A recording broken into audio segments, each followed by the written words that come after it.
What you're seeing looks like Minecraft. Blocks, building, beautiful campfires, but combat like this doesn't exist in Minecraft. This is Hytale, and it's trying to evolve an entire genre by breaking the mold of survival games and RPGs alike. Differing biomes and RPG progression system, wildly diverse combat, these are just a few things that stand out to describe the next step in this genre. In this video today, we're going to discuss Hytale at a high level, giving you a rundown of a lot of the features coming with the game's early access launch next week. By the end of this video, you'll know whether Hytale is something you should be excited about or is something you can safely ignore. But if this is your first time on my channel, the way I do things is by upfronting the knowledge of my videos. So with that being said, let me break the entire game down for you. Hytale will have the same blocky modular building system as, say, a Minecraft, but it will also have an enriching RPG system, and that system will act like a linear progression, something similar to Skyrim or the more recent Zelda games, which also offer you different weapons and skills. Each of those weapons will have vastly different playstyles, with positioning being key to the game's combat mechanics. And combat itself is a huge angle for Hytale, with combos, fast-paced action, PvP, and a bigger focus on player skill than just simply what is equipped on them. You'll have a fully customizable avatar that you can progress through the various types of items in a Diablo-style loot system of green, blue, purple. This item rarity, as it is, will pair with subsequent stat bonuses and what have you. Another big feature of Hytale, though, are the biomes. Minecraft plays as one large procedurally generated map, right? But the biomes in Hytale act as different zones, each one progressing you through an increasing difficulty.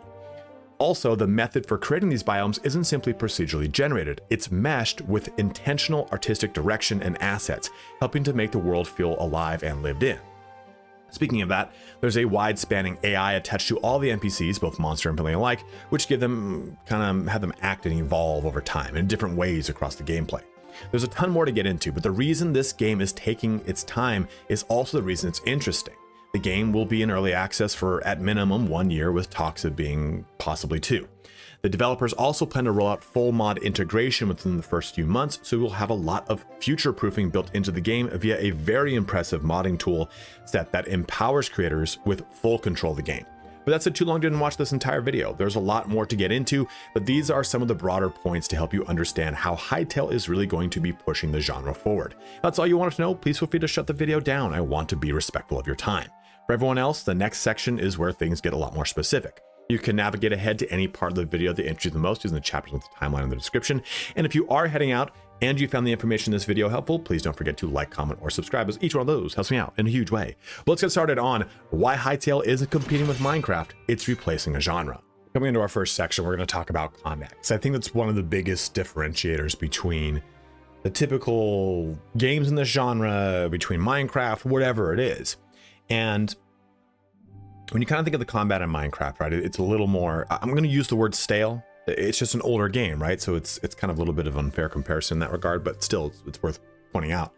The combat in Hytale is animation driven. It's not spam based. You don't just simply left click a bunch of times and hit things. You're going to be using and telegraphing enemy attack patterns, trying to move around them. You're going to be positioning things, you're going to be timing things, you're going to be dodging things. So I think it's kind of a cop-out to say that it's going to have a Souls-like combat system, because Souls-like combat system is really just an action RPG combat system, and that's what we're getting here. Action RPG in the actual action sense, not ARPG in the sense of a hack and slash. You will be, spamming left click to do those attacks, but it is more about like how those attacks are positioned, where you're hitting on the actual target. And again, keep in mind that this is a lot of early discussion. This game has been in some form of early access for some time. It was originally a mod for Minecraft, and it had its own modded server. So this is them kind of flexing and bringing Minecraft into its own proprietary direction. And I'm using the word Minecraft for just easy layman terms. It's a whole bunch of other stuff that I don't even understand, but it is just to kind of give you a sense for how this is that actual different step in a different direction. But shields, magic, range combat, they all feel mechanically distinct. It's not just simply, cool, I'm going to press left click with a wand or with a bow or with a sword. You're going to use 2 daggers differently. They're going to use a 2-handed axe, and you're going to use a bow and arrow. Then you're going to use magic spells, and you're going to use a shield, right? Each one of those is going to have a distinct attack and animation style. also too, when it comes to combat, you're going to be looking at the enemies. The enemies are going to vary by biome and also faction. There's a bunch of different factions, and there's a lore behind each faction. Like they're not called orcs, but it's a similar looking word, and they're basically like advanced goblins, and you'll be fighting these, and you'll be able to basically deal with them in different ways, and they'll have a different attack pattern. Same thing with the undead and what have you. So you have this very different interaction. Maybe you go into some of the biomes, which we'll talk about in the next section, or one of the sections. We'll talk about the biomes and how they're going to have a very big distinct playstyle difference too, because you'll have to interact with stuff. But maybe you're going to the underwater biome, so some of those enemies you're going to fight are like giant snails or sea monsters, stuff like that. And on the note of sea monsters, boss encounters are also different. It's not just a damage bar to drain. Well, I guess it kind of already is, right? But my point is that bosses will have mechanics. So they themselves will be encounters that are designed fights with intentional gameplay behind them. And I think to close this section out, that's the most important distinction. If I were to distill things down to just like a sentence each, Minecraft combat is functional. You just press left click a bunch of times with some nuance here and there. Hytale combat is intentionable and readable, and it's about telegraphing, and it's about telegraphs are on the ground and what have you, and trying to move around those things and create an actual conversation in combat.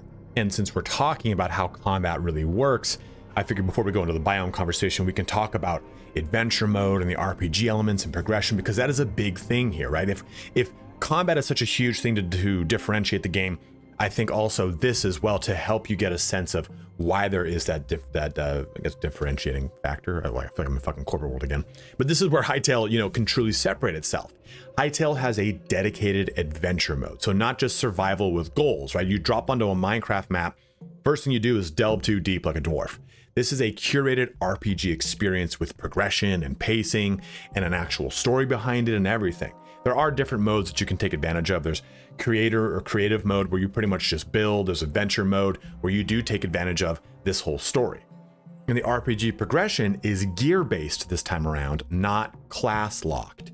So your weapons, your armor, and magic define the play style, not just your decision to make a paladin or a wizard or something like that.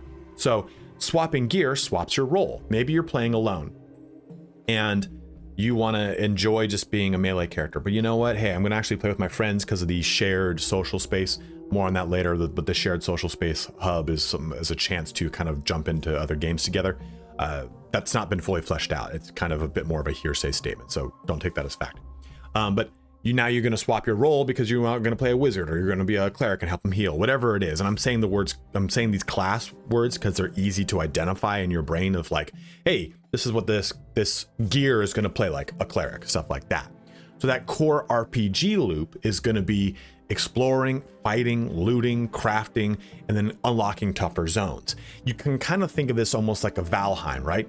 Valheim's progression is you choose whatever items you want to use to play the game with, and that is what progresses for you. You keep using the sword, you get better at the sword, you unlock your skill levels on sword, and then you progress through the different biomes, which act as tougher breakpoints, DPS checks, whatever it is. And the NPCs that you interact with across this whole entire journey are not just really there to simply be crafting fodder or what have you. There are quest hooks, there's world interaction, there's faction hostility tied to each one of these NPCs, which we'll go into more. But some of these NPCs have the capability to even evolve into different things. Like one of them, their whole species can evolve to plant themselves into the ground and become singing trees. There's a whole bunch of crazy stuff here. So again, if we're looking at this between a Minecraft versus Hytale situation, Minecraft is sandbox first. You jump in, you make the goals. It's your choice. Whereas Hytale is sandbox with a structure and a narrative momentum, and it's meant to drive you in certain directions to push through the goals that the game sets out for you. And those goals tie you into the world, the design of the world, the zones, the biomes, and everything. And what we get here is, I'm saying the word zones. Again, I think another comparison that makes this a little bit better is Valheim, and how Valheim is islands, and those islands are the biomes themselves, because this is kind of what we get here with Hytale. It's not necessarily that everything's all the biomes are only accessible via the ocean. It's that there are some that are accessible over the land, and then some that are accessible via ocean. And then the ocean itself is its own sub-biome. So with Minecraft, you know, we have one massive seamless procedural world, and those biomes blend together, but the progression is locked to the player, not the biome. In Hytale, the world is divided into those zones that we discussed, and each zone represents a themed region with escalating difficulty. So you start off in, say, the Emerald Grove, which is this lush forest, and you go to the Howling Sands, which is this arid desert. There's swamps, there's snowy regions. I believe it's called Boreal is the name of the snowy region. And there's what's it called? Volcanic or corrupted lands. I believe it's called the Blasted or Devastated Lands. I believe is the name that they kind of showed off in some of their early gameplay stuff, which is just all volcanic and hellish. That's like one of the more end game ones as far if you want to look at that progression. But the zones are designed to feel more like chapters, or if we want to think of it from a Diablo perspective, more like acts. And they each have their own enemies, their own respective resources, their own environmental storytelling locked into them, right? Like volcanoes and what have you. And these zones are overland travel accessible through, like, say, horses, because you can have horses that you mount up, or sailing on ocean routes. But this just kind of reinforces that journey that you're going to be progressing through the game with the actual avatar, the character, the skills, but now the actual on land progression through that. And to close this section out too, let me talk very, very quickly about how the underwater biome works. It's kind of its own sub-biome, like I said, but it's the thing that connects all the biomes, if you want to think about it, all the individual pieces of land, and it's a layered environment. It's not just simply, hey, you drop in and you're underwater. You've got the shallow coastal shelves, then the deeper, more dangerous waters. So now you're kind of tapping into a Subnautica style of playability, where you do have breathing mechanics and diving tools you have to tap into. You have bigger and scarier monsters the deeper you go, sunken treasure, sunken ruins, all sorts of things. So this gives you another destination within the destinations you're going to. And who knows how those destinations will play themselves out, that actual underwater mechanic. Maybe you jump underwater and you're like, okay, well, I'm on the level 1 location. Again, just using generic terms here. And you go off the coastal shelf and boom, that's like a level 500 Cthulhu who just slam fucks you. You know, like this whole thing that the ocean is its own random biome, I think adds so much flair to everything, because there's so many evolving ecosystems in the game. And that ecosystem isn't just simply big spooky monsters. The core idea here is that in Hytale, mobs aren't just obstacles, they're part of a system. Whereas in Minecraft, you know, they drop resources, they're just then for momentary danger, and they reset every so often. But the creatures are designed around the biomes. They're not just simple spawn tables. But what this means here is that forests feel inhabited, not empty. Deserts feel hostile and sparse. Corrupted or volcanic zones feel dangerous by default. So you, as the player, can react to the biome and read the biome and read all of the creatures within it, rather than just saying, okay, that's the silhouette of this creeper. I know not to avoid those things, it's going to blow up my base, whatever it is. So they're not just these simple reskins, it's an actual different methodology of approaching things. So you're not just learning enemies, you're learning environments. And that enemy behavior is contextual. It's not just simply binary.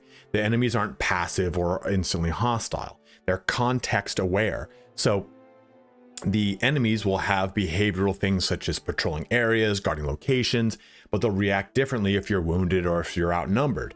So this will help create an identity for the AI to actually have something where the enemy will maybe retreat, will call for help, will change tactics mid-fight.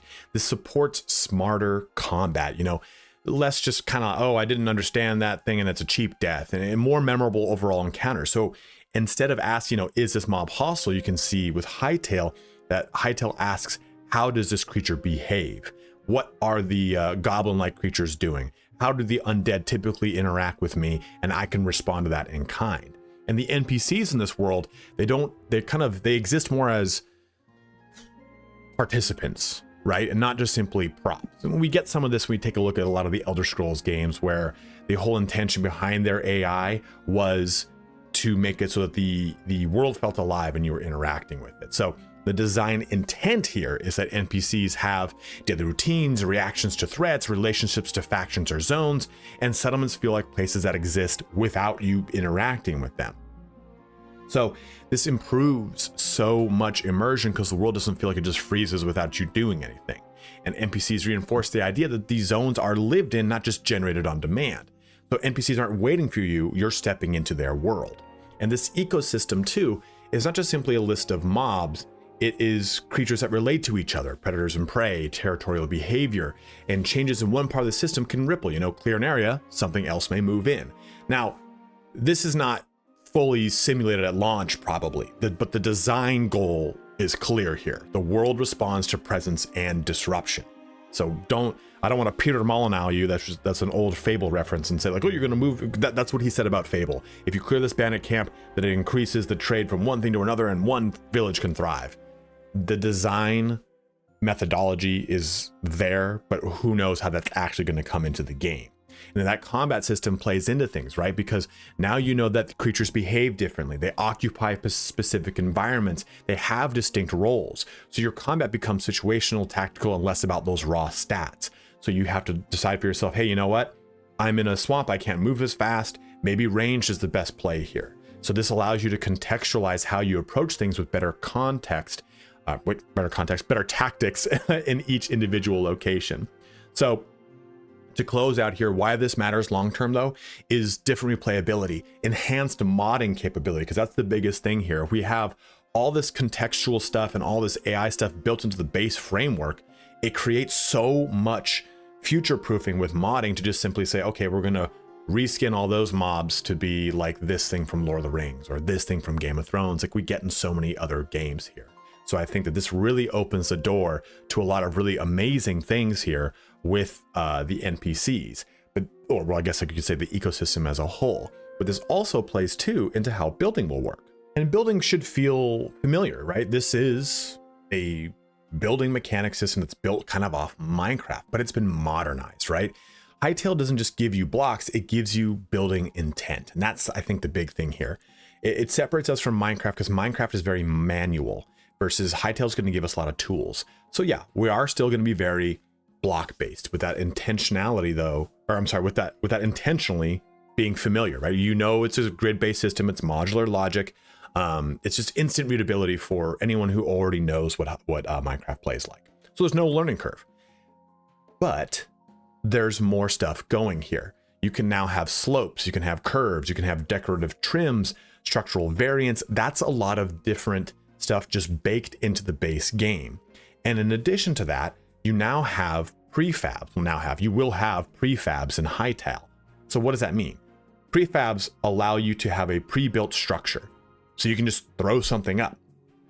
This gives you a starting point to build off of, or maybe you just don't like. For some people, when it comes to survival games, they don't like the building mechanics. I play with one of my buddies, him and I always play together. He loves running out, killing, and foraging. I love being a cozy little homemaker, I love making a badass house, and I love making a big sprawling network of buildings. So you can really flex that one direction here. If you say, hey, you know what, I want to work more on farming.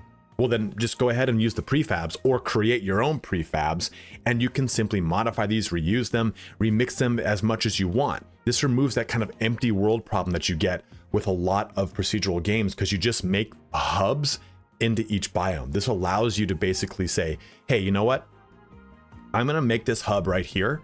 And then what I'm going to do is move out from this hub and make prefabbed watchtowers. Those watchtowers will act as just a base to maybe get some support. Some shelter, whatever it is, because not having those be bound to mods means that you can just already jump into that. And building will then feed directly into gameplay. Because if you have these watchtowers that you've made in a line out from your base, let's just say, then you can use these watchtowers defensively because verticality plays into things. Line of sight, defensive positioning. All this just allows you to have a lot more of a lived-in world, or a world that's really alive. Because building isn't just really cosmetic here. Settlements aren't just pretty. You know, they affect the NPC's presence, they define safe zones, there's factions that are tied to them. So all this really kind of comes around to another thing that we've talked about very quickly in creative mode. The creative mode is essentially where you can play Hytale, but more as a platform. And that platform meaning that you can do everything. It's not just simply God mode, but you have full access to NPC spawners, scripting hooks, custom assets. You can create adventures, mini games, entire games to then disseminate out to everyone else. And that's just in creative mode. This is part of the modding, which we're going to get into, but it's important to know that creative mode has already so many base features attached to it without having to step into modding tools. And that's why, you know, you're not just building houses here, you're building games with this creative mode, which I think is really awesome. It opens the door to kind of like modding light for people that don't want to get into the heavy coding side of things. But this gives us a pretty big distinction between Minecraft, which is pure freedom, manual effort, and Hytale, which is freedom with intention and time-saving tools built in that are going to help you just put stuff up quicker and faster and easier. This builds into replayability, so you can keep making all these different routes into the game in a fun and exciting manner. And we have talked a lot about replayability. So how is the single and multiplayer experience? So right now we know that there's a full single player adventure mode, and multiplayer includes player hosted servers like Minecraft, but also custom RPG worlds, mini games, and social hubs. The mini games thing is something they've said is not in just yet. It will be coming in soon. Hypixel has pretty much talked about how mini games are going to be a very integral portion of the game's longevity, and the social hubs as well will give us a chance to have people jump into custom player hosted servers and what have you. So this gives you a multiplayer system where it's built into the design from day one and not retrofitted in, so that single or multiplayer experience is always kind of curated. So you can do a player hosted server, your friends can join it with you, but maybe you use the social hubs to meet new folk, to jump into your server or even go into theirs. So the single multiplayer, we don't have a ton of details on yet. It's probably the thinnest section of this whole video, but by and large, you'll be playing a full single player adventure mode with that multiplayer player hosted server. And just to kind of frame that as well, you've got that single and multiplayer, but you also have the creative mode we talked about and the modding and creator tools. This is this is Hytale's really like long-term superpower. A lot of games use mods, right? We play Skyrim, we play Witcher, we play Oblivion and Morrowind and Fallout ad nauseum because of those built-in creator tools, or at least the creator tools that are accessible at one point in the game, right? Or look at Baldur's Gate 3. Baldur's Gate 3 has got so much more replayability attached to it because of those mods. So those built-in tools are going to allow you to do custom mobs, custom UI, custom game rules, entirely new game modes, everything. That's just built in. But then you'll be able to get access to those modding tools, which we're not really sure all the complexity of those yet. They said they're going to be coming within a couple months, and I've used this before, but Hytale is really not just a game. It is truly a platform. And the modability and the creator tools that they have planned for this are really pretty awesome. And I'm not really a modding person. I'm really bad at it, and I hate using them because I always end up breaking my shit. But that's something that they've said is there's a plan here for mods to have backwards compatibility, so that when they do release an update, it doesn't just backwards crash the rest of the game. It actually will have some sort of built-in insurance. How that actually is going to be done, what that looks like, I have no idea. That's just off of one of their interviews so far. One of our final sections here, though, is on that early access, and nothing's really confirmed. We don't have we have an early access date, which is coming up here, right? That is just around the corner on the 13th, and that's great. But we don't know what that 1.0 launch window is. They said that they have a full engine rewrite that is coming, and they're focused really on long-term stability and scalability. So really and realistically, this game is going to be a slow burn. It's not a rushed release. I don't expect this to come out until, at minimum, summer of 2027. They said it could be a year. They're expecting it to be multiple. So I think that the design for this is meant to be a multiple year journey. And I think it's going to be something similar to, I'm not going to say Bannerlord, because I think that brings up a lot of, there was a point where Bannerlord was felt like a abandoned development. So I don't want to say Bannerlord in that sense, but Bannerlord was in early access for 2 years with mods that were already being developed while it was in early access.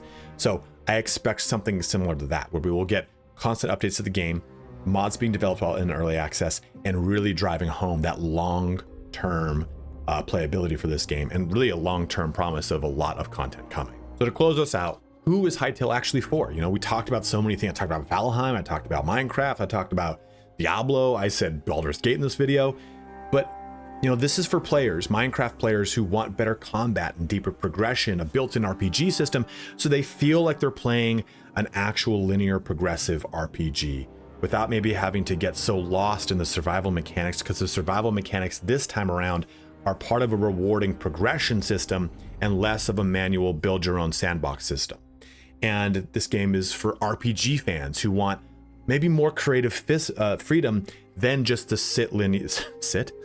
just the linear progression I talked about. They want access to a really strong modding platform. And I think modding is just such a tandem term that we've affixed to a lot of RPGs now, right? Most RPGs don't come out without some sort of strong modding capability attached to them, and I think you just need it. And also multiplayer worlds, being able to jump into different worlds with different rule sets, some kind of custom whatever attached to them. All those things will be part of the way Hytale should feel, either at early access launch or shortly after that. And lastly, I think Hytale is really for creators, people who want no limitations, tools to just do whatever the hell they want, because they've really said that these creator tools aren't just simply, hey, work within the constraints of our engine. They've said break our system, basically. They want you to go and do things that they didn't do, or things that they didn't even think of doing. So Hytale isn't trying to replace Minecraft here. It's trying to evolve this genre. It's trying to make this more than just simply a sandbox that you build blocks.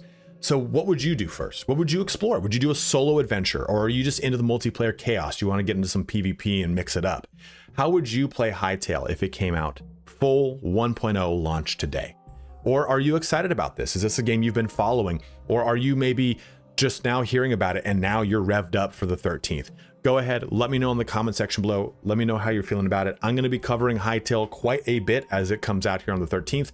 I will be honest with you, that launch on the 13th is going to depend upon how complete the game is, depending upon how much coverage we'll do when it initially comes out. They said plan for a buggy launch, because it is going to be the first time it's going to be disseminated out to a large group of people. So I expect it to have some growing pains. I just want to be transparent about that. I don't expect a seamless early access launch for a game that has been in development for multiple years and had to stop at one point and came back to development. It's been a wild road for Hytale, is what I will say. But go ahead and let me know in the comment section below. As always, guys, thank you so much for watching here today. Have a good one and take care.